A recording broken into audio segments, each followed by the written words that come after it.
Streaming now, this is the Wood TV Live Desk. And good morning, everyone. Phil Penarski here with the Wood TV Live Desk. Hope you're all having a fantastic start to your Wednesday. The second day of Amazon Prime Days is happening right now, where you can get huge savings on a bunch of different items, whether it's for your household or some of those top luxury items that you've kind of had your eye on for a little bit now. And joining us today to give us a little bit more information on some of the best deals to take advantage of on this final day of Prime Days is Jacob Palmer. He is the Senior Director of Content Operations over at bestreviews.com, which is owned by our parent company, Nexstar. And he's here to, of course, talk to us a little bit more about Amazon Prime Days. Jacob, thank you so much for being here today. How has the first day of Prime Days treated you? Yeah, thanks so much for having me. And, it's funny, you said happy Wednesday, and I just had this realization that it's probably a normal Wednesday for most people. But, at Best Reviews, we've been covering Prime Day since we started as a company, which was before, so every Prime Day we've been covering it. And this one, has been awesome, frankly. In years past, it's been kind of an Amazon-only event where people could expect to find Kindles and Amazon Echoes, the things where you can talk to Alexa. But this year, they've really rolled it out. And so they've rolled out the deals with some of the biggest names. And so it's been a great Prime Day, really. I mean, from a perspective of covering it and having interesting things to talk about, but also just personally as a shopper as well. I was able to score a couple things, and that's not always been the case on Prime Day. They're always, when you're working in this business and you're kind of watching the deals day in and day out, you only jump at the really special ones. And yesterday I think delivered. Mm-hmm. No, absolutely. And Jacob, I'd love to ask just, have you noticed anything surprising after this first day? Obviously now with Prime Days being 2 days, there's even more time for people to really take advantage of those deals. Have you noticed anything, maybe something that people are really starting to look at, buy, purchase from those? Yeah, absolutely. And, what we've been seeing, and this is just our own perception and our own analysis of it, but Amazon's gotten some feedback over the last few years from consumers, at least what the consumers are telling us. And that's, it seems like it's the same. It seems like, it kind of tails off. And this year, they've really stood up and addressed those concerns. One way is by bringing out these big brand names that I was talking about. Yesterday, there were huge deals on Dyson, Apple, Samsung TVs, Bose headphones. I could go on and on. Dyson was a big one that came out yesterday. And in years past, it would be hit or miss. It would be, maybe one or two of those things, but it wouldn't be all of them. This year, it's been all of them. The other piece of feedback that I think Amazon's been dealing with, I mentioned earlier, is that, how do you keep attention going throughout the 2-day event? And what we've seen so far early into day 2 is that they are ratcheting up these deals. They're bringing out Le Creuset, which is a super popular kitchen brand. One of our favorite espresso makers from Philips. They basically doubled the deal from 20% to 40% off. So they're trying to keep their foot on the gas from day 1 to day 2. And I think an important thing to understand when you're talking about Prime Day, when you're thinking about what is Prime Day, the PR spin of it is, well, it's Amazon's way of celebrating their birthday, which is true. They were founded and they did launch in July. But in reality, what is the big motivating factor for Amazon here? And it's to get more Prime subscribers through the door.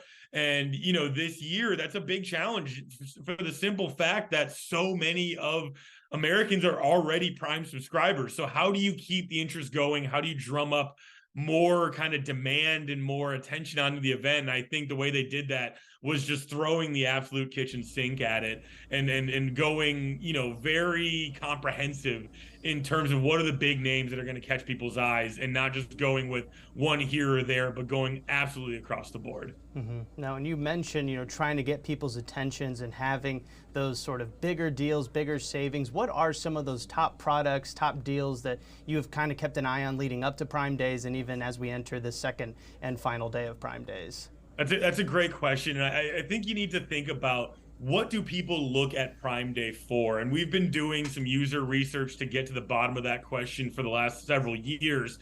And basically it falls into a few big camps. The one is people are waiting to splurge on things. They have their eye on a product, but they just can't stomach paying the full price for it. That's basically the number one motivating factor. Number two is to stock up, whether it's on everyday essentials, diapers, trash bags, things that people know they're going to use at the end of the day, and they would prefer to, take 30% off the cost if they can. And then number three is getting ahead of gift giving.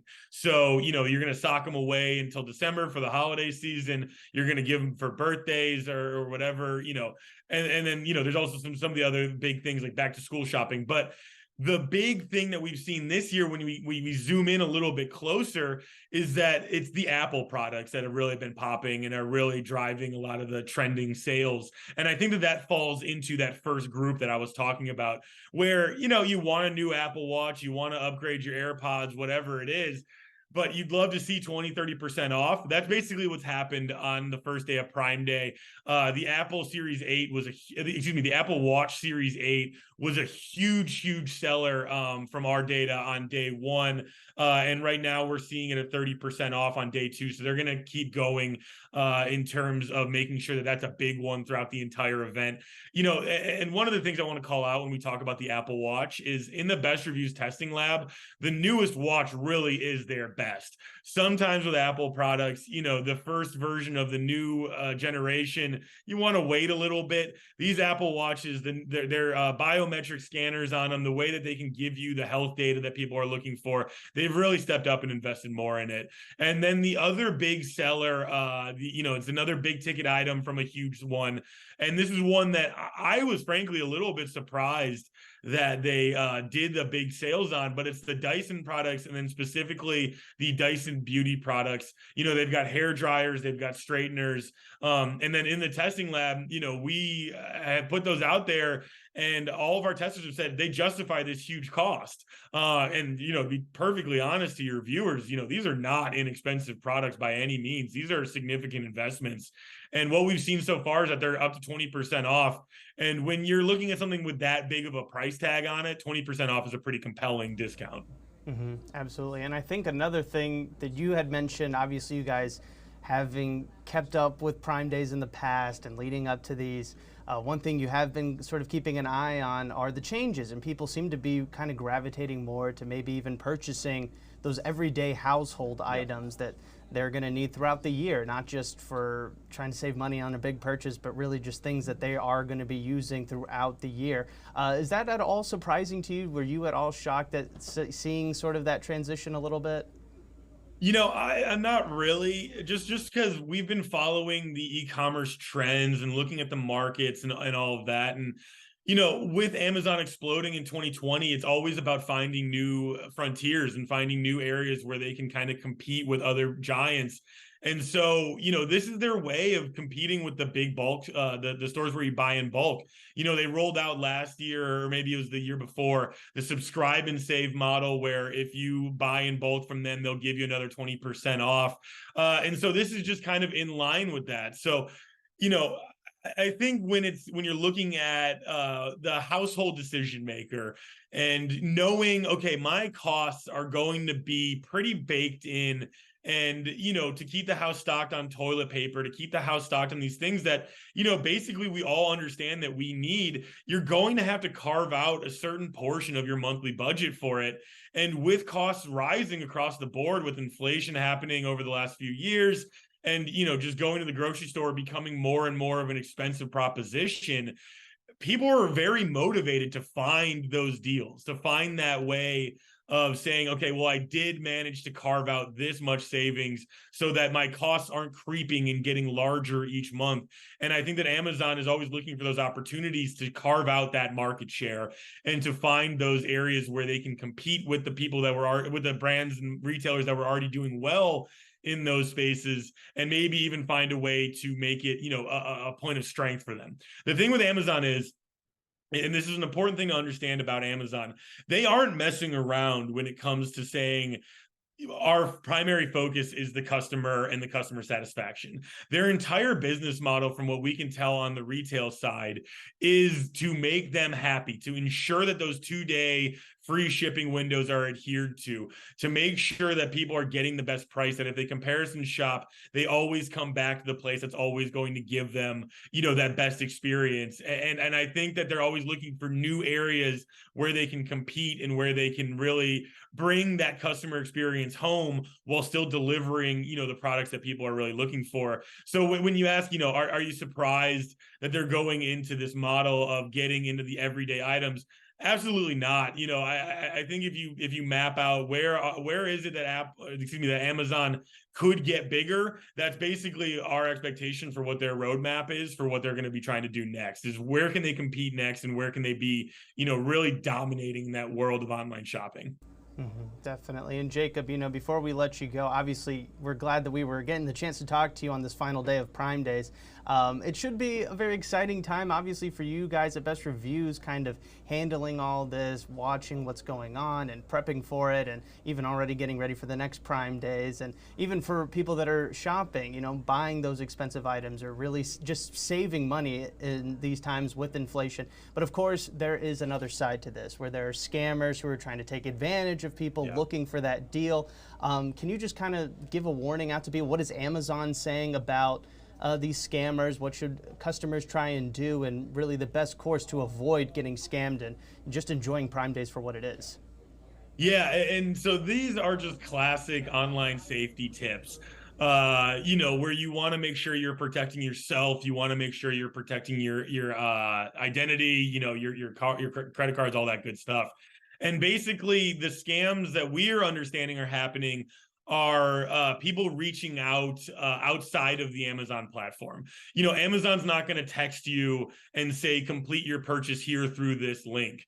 They're also not going to call you and ask you to give your credit card over the phone. So these are classic kind of online safety tips where if you're operating within a certain platform, expect them to reach out to you on that exact platform if they're going to.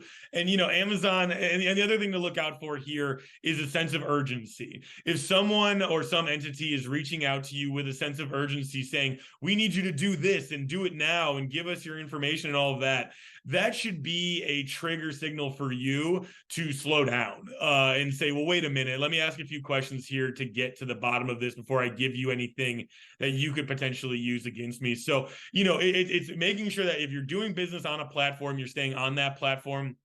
And then if they are reaching out to you, is there a sense of urgency? Is there a sense of professionalism? So, are there spelling errors? Look at every link before you click on it to make sure, is it going back to the Amazon.com domain?